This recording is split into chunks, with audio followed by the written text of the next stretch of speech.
senhores telespectadores, neste nosso cruzeiro pelas cidades portuguesas, chegamos hoje a Évora. Évora, uma das mais antigas cidades de Portugal, já cidade no tempo dos romanos, quase capital do reino dos séculos XV e XVI, uma cidade importantíssima.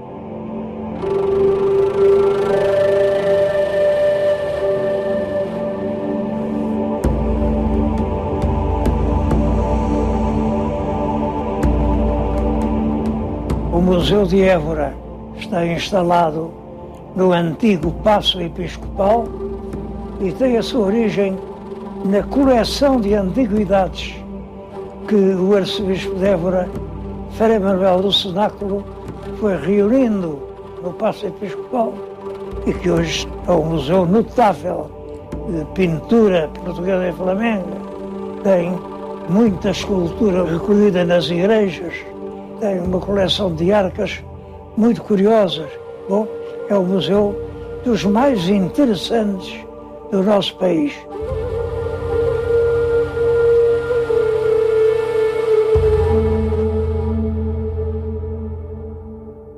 Os primeiros monumentos a visitar aqui são naturalmente os mais antigos. Este cromlech dos Almendres, que é extraordinário, é uma coisa única. Um cromlech são estas pedras verticais, são menhirs dispostos segundo uma certa orientação, geralmente o círculo. Portanto, um conjunto de menhirs faz um cromlech. Tudo indica que eram formas mágicas de fecundar a terra.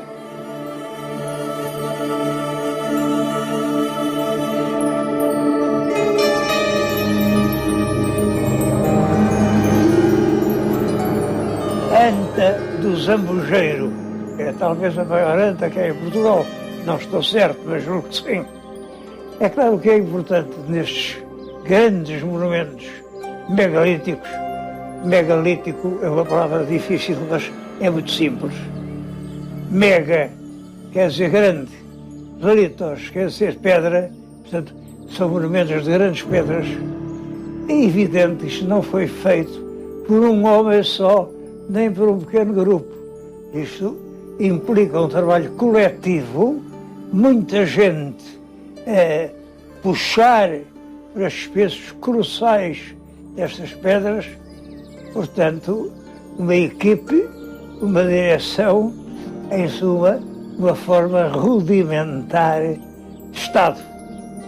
A anta está semi-desmantelada e é pena porque ela tinha condições para ser reconstituída com toda a fidelidade. Era um monumento funerário durante muitos séculos. Gerações e gerações foram depositando ali os seus mortos.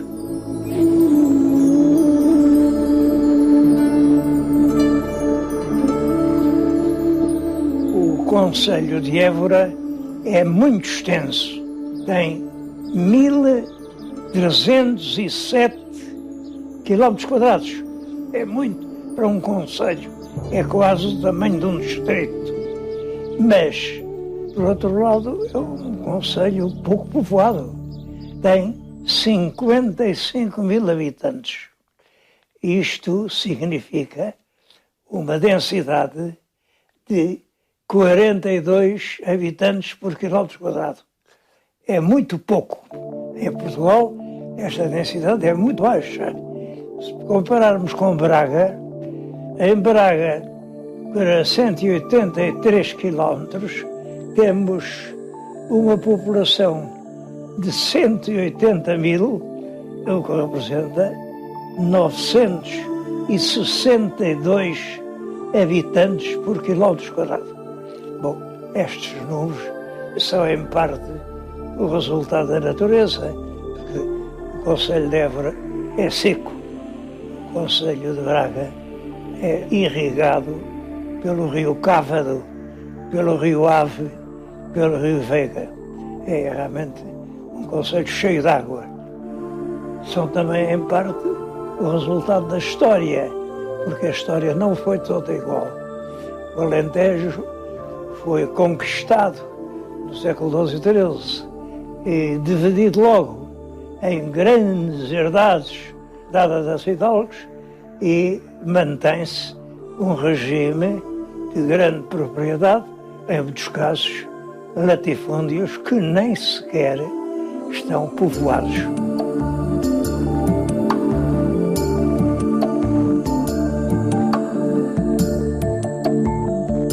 É preciso ainda contar com a chamada colonização religiosa. Onde quer que houvesse, enfim, um pequeno grupo de moradores, instalava-se logo num centro de culto, que por sua vez atraía muita gente.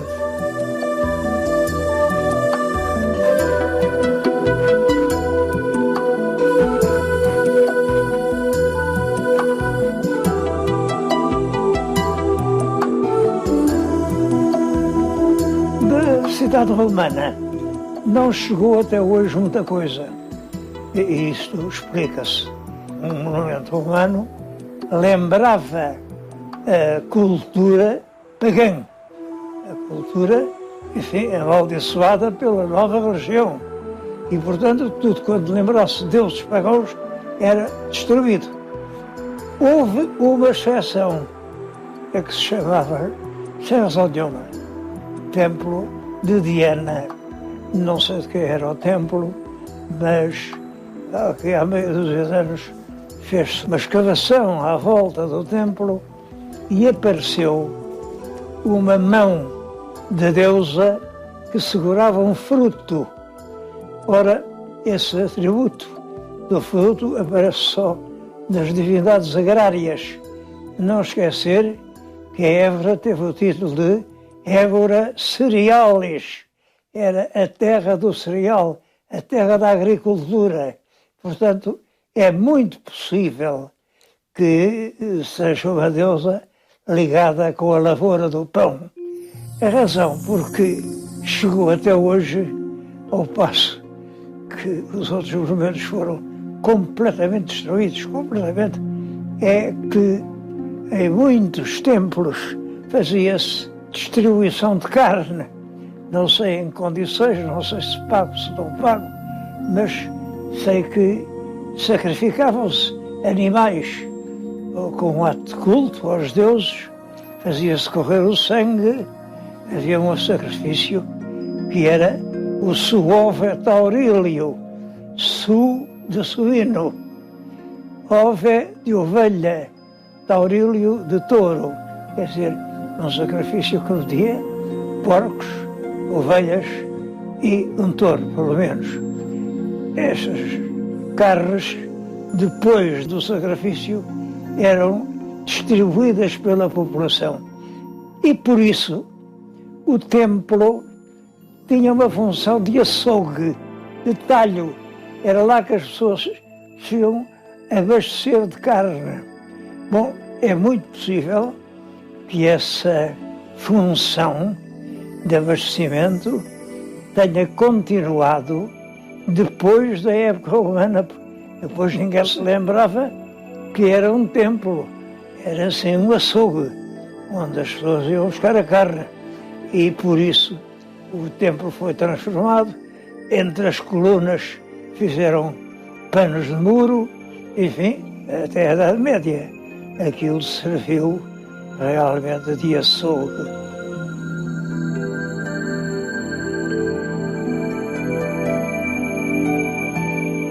Depois dos romanos, dos bárbaros, dos vândalos, dos suevos, dos visigodos, Évora, em 1165, caiu na posse dos cristãos. Também aí há uma verdade hoje tida na conta de sólida verdade, mas que me parece muito difícil de crer. Diz-se que foi um Geraldo sem pavor, o Geraldo Geraldes, que uma noite, com poucos companheiros, dirigiu-se à cidade e na torre, nos interstícios entre as várias rochas, metia uma lança. E depois, com essas lanças, serviram-lhe de escada. E ele chegou lá acima, matou o alcaide que estava de guarda e a filha, deitou as cabeças cá para baixo e apoderou-se da cidade. Tudo isto tem um aspecto pouco crível. Nessa altura a torre era nova, não tinha interstícios, não era possível fazer isso. Uma hipótese, só como hipótese que eu vos digo, é que toda esta lenda do Geraldo tenha origem no primitivo brasão da cidade. Várias pousas do Alentejo têm como brasão o Santiago Matamoros a cortar cabeças de mouros. Isso é uma lenda que vem longe da Batalha de Clavijo, em Espanha, uma batalha lendária também, mas que ficou marcada nos nossos emblemas municipais em mais do que um caso. É uma possibilidade. Também a lenda de que Geraldo era um salteador, um criminoso, a quem o rei deu confiança. Geraldo não era fidalgo, assim como Dom Foz Roupinho não era fidalgo. E a nobreza de sangue não via com bons olhos que o rei se servisse como grandes colaboradores desses homens que vinham do povo. É muito possível que seja essa a origem da história do Geraldo. No ano seguinte, Dom Afonso Henriques deu foral à cidade. É curioso. E no ano seguinte entregou a cidade aos cavaleiros de Calatrava, uma ordem castelhana. Isto mostra que Dom Afonso Henriques tinha dificuldades de gente para, enfim, defender e manter uma das principais cidades do país, e Évora tinha esse estatuto, tinha que recorrer a cavaleiros de outro país.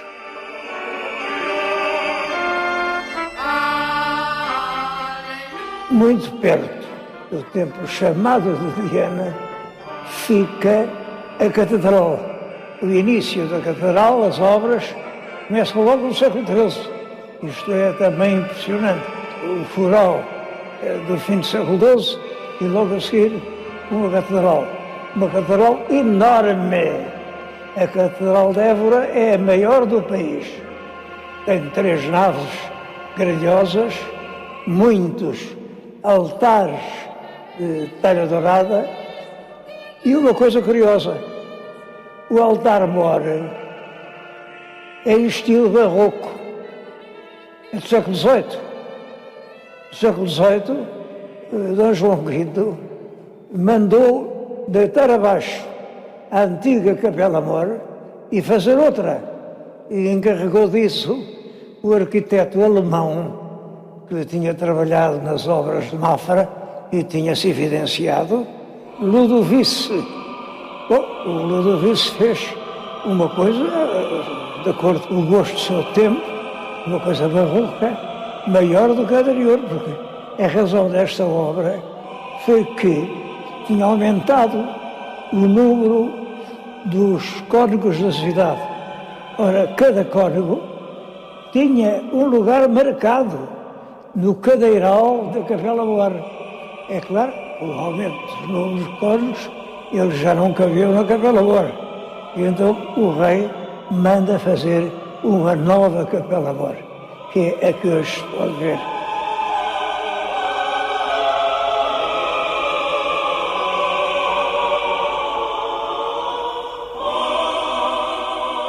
À catedral ficou ligada uma história dramática.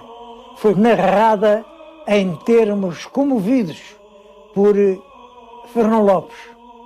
Quando começaram os primeiros movimentos e agitações por causa da crise de 1383-85, a abadesa ficou inquieta abadesa do convento de São Bento de Castres, ficou com medo do que pudesse acontecer e foi-se refugiar na catedral. Arranjou um nicho e meteu-se lá. O povo dizia que a abadesa dizia mal dos manifestantes, dizia deixá-los, são bêbados, isto passa-lhes. Bom, e por causa disso foram procurá-la, entraram na catedral à força, arrancaram a pobre abadesa do sítio onde ela se tinha escondido. Trouxeram-na aos encontrões até à porta da igreja, esta porta que se vê agora, e no alto da escada arrancaram os cabelos, arrancaram os vestidos, completamente nua, correram-na a pontapé pela escada abaixo, levaram-na assim até à Praça do Geraldo. Na Praça do Geraldo houve um que lhe deu uma cutilada na cabeça e matou-a. Este episódio é contado por Lopes nestes termos, da ideia que ele nem estaria do lado do povo. Não é assim. Ele estava inteiramente com o povo, mas realmente ele reconhecia que o povo, fora de si, desvairado, encolarizado, não tem limites.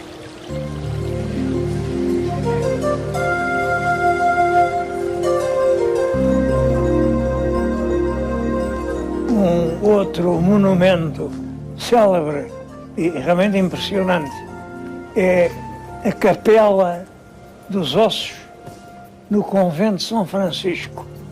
No século XVIII, a morte estava na moda.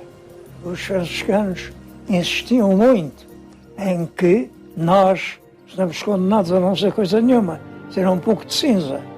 E então reuniram ali todos os despojos fúnebres, as ossadas, centenas de mortos que na cidade iam para ali, e lá estão a decorar as paredes. À entrada da capela está um letreiro: nós, os ossos que aqui estamos, pelos vossos esperamos.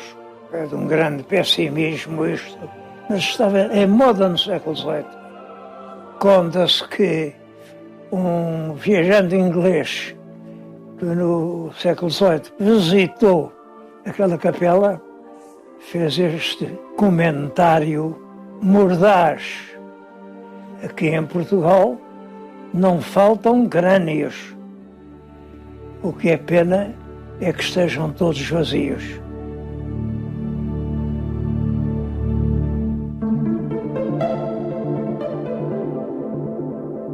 O período mais glorioso da cidade de Évora é o século XV e XVI.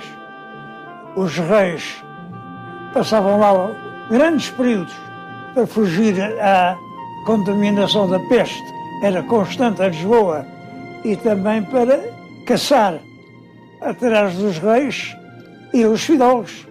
Faziam casas, palácios, para estarem perto da corte, porque a corte era a origem do poder. Há muitos palácios, entre eles o Palácio do Rei Dom Manuel, a Galeria das Damas, outros edifícios importantes, a Universidade. A Universidade foi fundada pelo Cardeal Dom Henrique. Foi uma boa universidade. Funcionou cerca de 200 anos. Depois o Marquês de Pombal encerrou-a porque estava entregue aos jesuítas. E o Pombal, por todas as formas, tentou destruir o poder e a influência dos jesuítas em Portugal. A universidade, durante longos anos, esteve encerrada ou serviu de liceu, e em 1973, quando era chefe do governo, o Dr. Marcelo Caetano, foi reaberta como universidade. Nesse ano ainda não houve aulas nem matrículas, mas no ano seguinte começou a funcionar em cheio. Devo dizer que a Universidade de Évora tem reanimado extremamente a vida da cidade e até a população. Agora ao ritmo mais ativo, mais novo, com milhares de estudantes que ocorrem à universidade.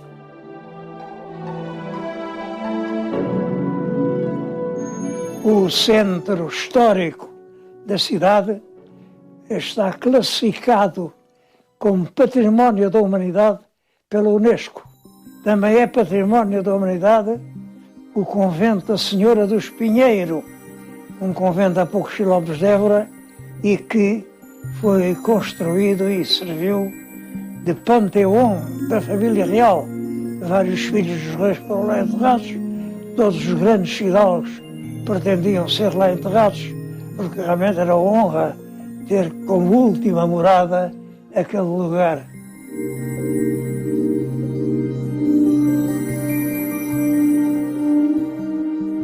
Outro monumento que eu queria referir, mas são tantos que não cabem, mas enfim, este é importante, é a Cartucha de Évora. A Cartucha de Évora era um convento da Ordem de São Bruno, que, lá, quando veio o liberalismo, foi vendida. Os padres foram expulsos, depois houve uma nova venda e está nas mãos da Fundação Eugênio de Almeida. A Fundação tem feito uma obra notável, mandou arrotear 350 hectares de vinha, e de vinha de uma excelente qualidade, dos vinhos mais preciosos e valiosos que se dão em Portugal, a Cartucha de Évora. Uma parte do rendimento dessa vinha é entregue à universidade. Isso, claro, é uma atitude rara, notável. A extinção das ordens religiosas em 1834 veio afetar muito a vida de Évora. Cada convento eram milhares de pessoas, mas com a universidade, com o turismo, com a classificação de Património da Humanidade, a cidade está em pleno desenvolvimento. A monumentalidade, a história, a paisagem, tudo isso é um belo passeio a Évora. Eu aconselho fortemente os meus telespectadores a visitar Évora com tempo, com tempo. Não é coisa que se veja depressa.